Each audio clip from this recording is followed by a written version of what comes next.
Students, आज हम एकाकी व्यापार या एकल स्वामित्व, सोल ट्रेडिंग और सोल प्रोप्राइटरशिप के अंतर्गत इसके क्या हानि है, क्या लाभ है, इसके बारे में अध्ययन करेंगे। सर्वप्रथम सोल ट्रेडिंग या एकाकी व्यापार के क्या लाभ हैं। यह बगैर कानूनी अड़चनों के प्रारंभ किया जा सकता है। इसमें एक ही व्यक्ति स्वामी होता है, अतः यह व्यापार की उन्नति के लिए निरंतर प्रयत्नशील रहता है। इसमें व्यापारी को किसी कार्य को करने की अनुमति नहीं लेनी पड़ती है, इसलिए वह व्यापारिक अवसरों का लाभ उठाकर लाभप्रद व्यापार करने में सफल हो जाता है। इसमें व्यापार का संचालन एक ही व्यक्ति के हाथ में होने से व्यवसाय में गोपनीयता बनाए रखना संभव है, क्योंकि इसमें एक ही ओनर होता है।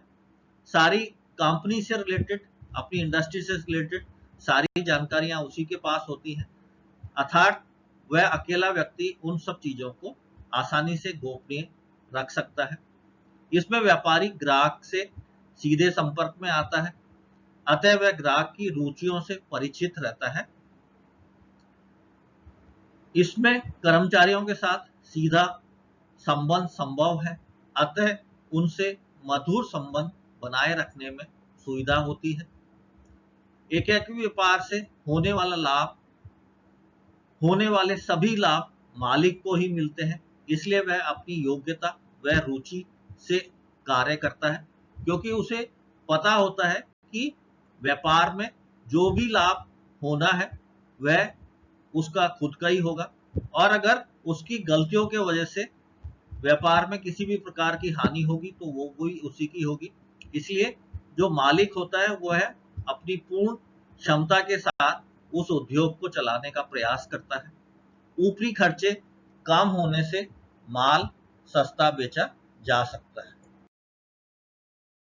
माध्यम से हम एकाकी व्यापार या सोल ट्रेडिंग की क्या हानियां हैं या क्या डिसएडवांटेजेस हैं उसका अध्ययन करेंगे। सर्वप्रथम, पूंजी सीमित होने के कारण आधुनिक फैक्ट्री लगाना संभव नहीं होता है, क्योंकि इस व्यापार में एक ही व्यक्ति की पूंजी लगी होती है। इसलिए जो पूंजी होती है वो लिमिटेड होती है, इसलिए वह ज्यादा पैसे लगा करके आधुनिक फैक्ट्री नहीं लगा पाता है। अनलिमिटेड लायबिलिटीज होती है, क्योंकि सारे इंडस्ट्री को चलाने की लायबिलिटी उस व्यापारी की स्वयं की होती है। मालिक सभी टेक्निक्स में दक्ष नहीं हो सकता है, क्योंकि जो भी कंपनी का ओनर है वो एक ही फील्ड में एफिशिएंट हो सकता है, व्यापार के सभी फील्ड में वह एक्सपर्ट नहीं हो सकता है। व्यवसाय का विस्तार सीमित होता है, क्योंकि एक ही व्यक्ति होता है, इसलिए वह विस्तार भी सीमित ही कर पाता है। मालिक की असक्षमता और इनकैपेबिलिटी के कारण व्यवसाय में हानि होने पर उसे बंद भी करना पड़ सकता है। अगर उस कंपनी का मालिक इनकैपेबल है, अगर गलतियां करेगा तो कंपनी को नुकसान भी हो सकता है, और नुकसान की सारी समस्त जिम्मेदारी उस मालिक के ऊपर ही होती है, एवं अंत में उस फैक्ट्री को ज्यादा नुकसान होने पर बंद करने की भी नौबत तक आ सकती है। मालिक की मृत्यु हो जाने पर अथवा कार्य करने में असमर्थ होने पर आवश्यक नहीं है कि उसके उत्तराधिकारी भी उतनी ही योग्यता से व्यापार चला सके, इसलिए व्यापार प्राय बिगड़ जाता है अथवा उसका अंत हो जाता है। अर्थात यह जरूरी है कि जिस प्रकार उस कंपनी के मालिक ने उस उद्योग को सक्सेसफुली चलाया है, जरूरी नहीं है कि उसके सक्सेसर जो है वह भी उतनी ही सक्षमता से उस उद्योग को चला पाए। कई बार गलत तरीके अपनाने के कारण भी एकाकी व्यापार में हानि हो सकती है। के माध्यम से हम ओनरशिप या स्वामित्व का जो अगला प्रकार है वो है पार्टनरशिप। उसके क्या एडवांटेजेस हैं या साझेदारी के क्या लाभ हैं उसका अध्ययन करेंगे। साझेदारी को बिना किसी वैधानिक कार्रवाई या लीगल फॉर्मेलिटीज के प्रारंभ किया जा सकता है तथा रजिस्ट्री व स्टाम्प ड्यूटी के भारी खर्चों की जरूरत नहीं होती है। यह एक लचीला संगठन है और अधिकांश वैधानिक प्रतिबंधों से मुक्त रहता है। इसमें अलग अलग योग्यताओं के व्यक्तियों के सम्मिलित होने के कारण व्यापारिक कुशलता स्किल बढ़ जाती है, क्योंकि इस तरीके की ओनरशिप के अंदर जो पार्टनर्स होते हैं वह अलग अलग फील्ड में निपुण होते हैं या योग्य होते हैं। उन सबके मिलकर के कार्य करने से उस व्यापार को बड़ी ही कुशलता से चलाया जा सकता है। एकाकी व्यापार की तुलना में इसमें अधिक साझेदार होने के कारण अधिक पूंजी लगाई जा सकती है, क्योंकि एकाकी व्यापार में एक ही व्यक्ति की पूंजी लगी होती है, लेकिन पार्टनरशिप के अंदर सारे समस्त ही पार्टनर्स की पूंजी लगी होती है, इसलिए उसके अंदर ज्यादा पूंजी लगाई जा सकती है। इसमें सोचने के लिए तथा निर्णय लेने के लिए कई सदस्य होते हैं, इसलिए व्यापार का प्रबंध अच्छी तरीके से हो सकता है, क्योंकि बहुत सारे लोग मिलकर के किसी निर्णय को लेते हैं और अंतिम निर्णय तक पहुंचते हैं, तो काफी संभावना रहती है कि वह निर्णय काफी सटीक हो, अच्छे हो। साझेदारी में जितना अधिक परिश्रम किया जाएगा उतना ही अधिक साझेदारों को लाभ मिलेगा, अर्थात जितने भी साझेदार हैं वह सब मिलकर के उस उद्योग को अपने अपने क्षमता के अनुसार परिश्रम करके अपनी योग्यताओं के अनुसार उस पार्टनरशिप के तहत उस उद्योग को चलाते हैं, तो डेफिनेटली जो उससे लाभ होगा वो समस्त साझेदारों को होगा। स्लाइड के माध्यम से हम पार्टनरशिप या साझेदारी के क्या डिसएडवांटेजेस हैं या क्या हानियां हैं उनका अध्ययन करेंगे। सर्वप्रथम इसमें दायित्व अपरिमित या अनलिमिटेड लायबिलिटीज रहता है। कोई भी साझेदार अपने अंश को उस व्यक्ति को जो साझेदार नहीं है नहीं बेच सकता है, अर्थात जो भी उस व्यक्ति उस पार्टनरशिप के अंदर पार्टनर्स हैं वह चाहे तो अपने अंश को किसी दूसरे व्यक्ति को नहीं बेच सकते हैं और उसको पार्टनर नहीं बना सकते हैं।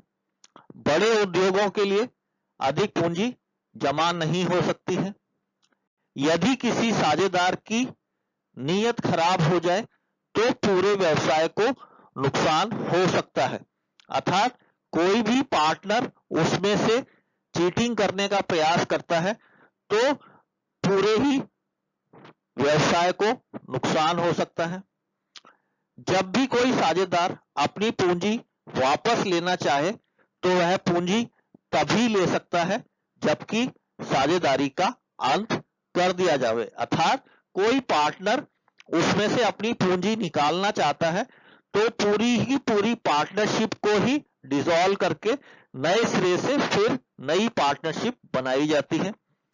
किसी भी साझेदार की मृत्यु हो जाने पर साझेदारी को समाप्त माना जाता है, अर्थात जितने भी पार्टनर्स ने मिलकर के उस कंपनी के अंदर पूंजी लगाई है और अनफॉर्चुनेटली किसी एक पार्टनर की मृत्यु हो जाने पर वह साझेदारी स्वतः ही समाप्त हो जाती है एवं पुनः फिर नए सिरे से साझेदारी को करने की आवश्यकता पड़ती है। के लेक्चर में सोल प्रोप्राइटरशिप या एकल स्वामित्व एवं साझेदारी क्या होती है इसके बारे में अध्ययन किया। एकल स्वामित्व या सोल प्रोप्राइटरशिप की क्या हानि है, क्या लाभ है, उनका अध्ययन किया। साझेदारी के क्या लाभ है, क्या हानियां हैं, इसके बारे में अध्ययन किया। अब इस स्लाइड के माध्यम से हम एकल स्वामित्व तथा साझेदारी में क्या अंतर है, क्या डिफरेंस है, उसके बारे में अध्ययन करेंगे। पहला बिंदु, सदस्यों की संख्या। एकल स्वामित्व के अंतर्गत इसमें एक ही से अधिक सदस्य होने का प्रश्न ही नहीं उठता है। एकल स्वामित्व में उसका एक ही ओनर होता है, परंतु साझेदारी के अंतर्गत इसमें कम से कम 2 तथा अधिक से अधिक 20 सदस्य हो सकते हैं एवं बैंकिंग व्यवसाय करने वाली साझेदारी में अधिकतम 10 सदस्य हो सकते हैं। दूसरा बिंदु है स्थापना। एकल स्वामित्व की स्थापना बहुत ही सरल होती है, कोई औपचारिकता नहीं होती है। पार्टनरशिप या साझेदारी की स्थापना में कुछ औपचारिकताओं जैसे अनुबंध को पूरा करना आवश्यक है। बिना अनुबंध के साझेदारी अस्तित्व में नहीं आ सकती है। जो तीसरा डिफरेंस है वो है रजिस्ट्रेशन या पंजीकरण के अंतर्गत। एकल स्वामित्व के अंतर्गत पंजीकरण का कोई प्रावधान किसी भी अधिनियम में नहीं है, परंतु साझेदारी का पंजीकरण साझेदारी अधिनियम 1932 तथा आयकर अधिनियम 1961 के अंतर्गत कराया जा सकता है। अगला बिंदु है साधन। एकल स्वामित्व के अंतर्गत साधन सीमित होते हैं क्योंकि एक ही व्यक्ति को उन्हें जुटाना पड़ता है। पार्टनरशिप या साझेदारी के अंतर्गत साधन, पूंजी, प्रबंध कुशलता आदि अपेक्षाकृत अधिक होते हैं क्योंकि कई साझेदार मिलकर के व्यवसाय चलाते हैं। अगला बिंदु है निर्णय। निर्णय शीघ्र लिए जा सकते हैं क्योंकि किसी अन्य व्यक्ति की सहमति लेना आवश्यक नहीं है, लेकिन गलत और उतावले निर्णय लेने की संभावना भी अधिक रहती है। पार्टनरशिप या साझेदारी के अंतर्गत महत्वपूर्ण मामलों पर सभी साझेदारों की सहमति से ही निर्णय लिए जा सकते हैं। कोई भी महत्वपूर्ण निर्णय लेना होता है तो सभी पार्टनर्स की रजामंदी आवश्यक या सहमति आवश्यक होती है, अतः निर्णय लेने में देर लगती है। निर्णय अधिक सूझबूझ से लिए जा सकते हैं। तो गोपनीयता। एकाकी स्वामित्व के अंतर्गत केवल एक ही व्यक्ति तक सीमित रहने से व्यावसायिक मामले अधिक सुरक्षित एवं गोपनीय रहते हैं। पार्टनरशिप के अंतर्गत कई साझेदारों के कारण व्यावसायिक बातों की गोपनीयता मुश्किल से ही रह पाती है क्योंकि कंपनी से रिलेटेड जो भी पॉलिसीज हैं वो सारी की सारी सब पार्टनर्स के मध्य में शेयर होती हैं। अगला बिंदु है कार्यक्षेत्र। इसका कार्यक्षेत्र साझेदारी की तुलना में सीमित होता है। साझेदारी संस्था का कार्यक्षेत्र एकाकी व्यापार की अपेक्षाकृत विस्तृत होता है, अर्थात एकाकी स्वामित्व के अंतर्गत पार्टनरशिप का जो कार्यक्षेत्र है वह उससे बड़ा होता है एवं विस्तृत होता है। अगला बिंदु है लाभ हानि का बंटवारा। एकल स्वामित्व के अंतर्गत इसमें अकेला स्वामी ही समस्त लाभ हानि का अधिकारी होता है क्योंकि एक ही ओनर है। जो भी इंडस्ट्री से लाभ होगा वो उस स्वामी का ही होगा एवं जो भी उसका उस व्यापार में हानि होगी वह भी उसके ओनर को ही होगी। परंतु पार्टनरशिप के अंतर्गत इसमें समस्त लाभ हानि का बंटवारा साझेदारों के बीच अनुबंध के अनुसार होता है, अर्थात व्यापार में जो भी लाभ होता है या जो भी हानि होती है उसका बंटवारा साझेदारों के मध्य पूर्व में जो उन्होंने अनुबंध के अंतर्गत जो अनुबंध किया है उसके अनुसार ही लाभ और हानि का बंटवारा होता है। अगला बिंदु है उत्तराधिकार। एकाकी स्वामित्व में एकाकी व्यापारी की मृत्यु होने पर उसका उत्तराधिकारी स्वयं एकाकी व्यापारी बन जाता है, परंतु साझेदारी के अंतर्गत एक मृतक साझेदार का उत्तराधिकारी साझेदारी में साझेदार नहीं हो सकता है। अर्थात पार्टनरशिप में अगर किसी की मृत्यु हो जाती है तो उसका जो उत्तराधिकारी है वह उसमें साझेदार की जगह साझेदार नहीं बन सकता है। जो पार्टनरशिप डीड है या पार्टनरशिप अनुबंध है वो पुनः ही वापस से करनी होती है।